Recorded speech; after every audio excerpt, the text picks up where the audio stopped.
Hello बच्चों, मैं फिर से आपके लिए एक पंचतंत्र की कहानी शेरनी का तीसरा पुत्र। इस कहानी का नाम है शेरनी का तीसरा पुत्र। तो शुरू करते हैं हम कहानी को। किसी घने जंगल में एक शेर और एक शेरनी साथ रहते थे। वे दोनों एक दूसरे से बहुत प्रेम करते थे। हर दिन दोनों साथ में ही शिकार करने जाते और शिकार को मारकर साथ में बराबर बराबर खाते थे। दोनों के बीच में विश्वास और भरोसा भी खूब था।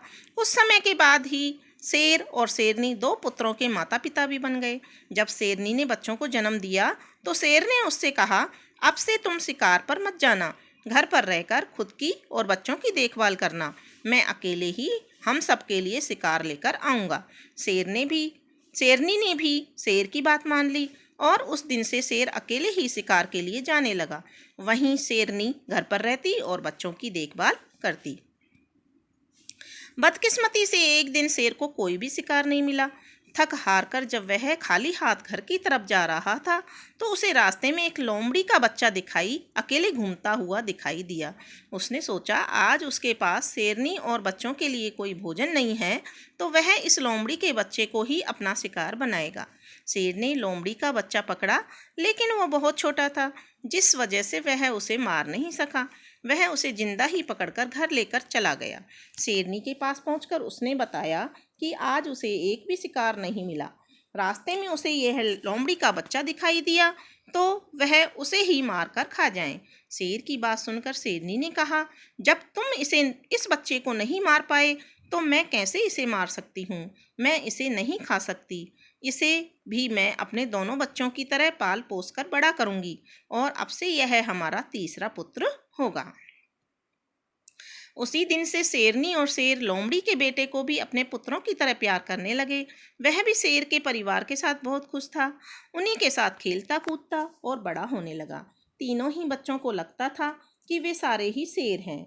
जब वह तीनों कुछ बड़े हुए तो खेलने के लिए जंगल में जाने लगे। एक दिन उन्होंने वहां पर एक हाथी को देखा। शेर के दोनों बच्चे उस हाथी के पीछे शिकार के लिए लग गए। वहीं लोमड़ी का बच्चा डर के मारे उन्हें ऐसा करने से मना कर रहा था, लेकिन शेर के दोनों बच्चों ने लोमड़ी के बच्चे की बात नहीं मानी और हाथी के पीछे लगे रहे और लोमड़ी का बच्चा वापस घर पर शेरनी माँ के पास आ गया।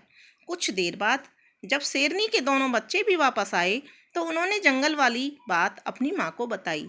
उन्होंने बताया कि वह हाथी के पीछे गए, लेकिन उनका तीसरा भाई डर के मारे घर वापस भाग आया। इसे सुनकर लोमड़ी का बच्चा गुस्सा हो गया और उसने गुस्से में कहा कि तुम दोनों जो खुद को बहादुर बता रहे हो, मैं तुम दोनों को पटक कर जमीन पर गिरा सकता हूँ। लोमड़ी के बच्चे की बात सुनकर शेरनी ने उसे समझाया कि उसे अपने भाइयों से इस तरह बात नहीं करनी चाहिए। उसके भाई झूठ नहीं बोल रहे हैं, बल्कि दोनों सच ही बता रहे हैं। शेरनी की बात भी लोमड़ी के बच्चे को अच्छी नहीं लगी। गुस्से में आकर उसने कहा, तो क्या आपको भी लगता है कि मैं डरपोक हूँ और हाथी को देखकर डर गया? लोमड़ी के बच्चे की इस बात को सुनकर शेरनी उसे अकेले में ले गई और उसे उसके लोमड़ी होने का सच बताया। हमने तुम्हें भी अपने दोनों बच्चों की तरह ही बड़ा किया है, उन्हीं के साथ तुम्हारी भी परवरिश की है, लेकिन तुम लोमड़ी वंश के हो और अपने वंश के कारण ही तुम हाथी जैसे बड़े जानवर को देखकर डर गए और घर वापस भाग आए। वहीं तुम्हारे दोनों भाई शेर वंश के हैं, जिस वजह से वे हाथी का शिकार करने के लिए गए और उसके पीछे भाग गए। शेरनी ने आगे कहा कि अभी तक तुम्हारे दोनों भाइयों को तुम्हारे लोमड़ी होने का पता नहीं है। जिस दिन उन्हें यह पता चलेगा तो वह तुम्हारा भी शिकार कर सकते हैं। इसलिए अच्छा होगा कि तुम यहाँ से जल्द ही भाग जाओ और अपनी जान बचा लो। शेरनी से अपने बारे में सच सुनकर लोमड़ी का बच्चा डर गया और मौका मिलते ही रात में वहाँ से छिपकर भाग गया। कहानी से इससे हमें यह शिक्षा मिलती है, शेरनी और शेर के तीसरे पुत्र की कहानी हमें यह सीख देती है कि कायर और डरपोक वंशज के लोग अगर बहादुर लोगों के बीच में भी रहें तो भी वे बहादुर नहीं बन सकते हैं। उनकी आदतों में उनकी वंशज की सोच और दक्षता की झलक बनी रह सकती है। तो इस तरह से ये कहानी बच्चों बहुत ही अच्छी और आपको भी बहुत अच्छी लगी होगी। और इस कहानी के बारे में आपको कैसा लगा हमें कमेंट्स बॉक्स में लिख करके ज़रूर बताइए। धन्यवाद।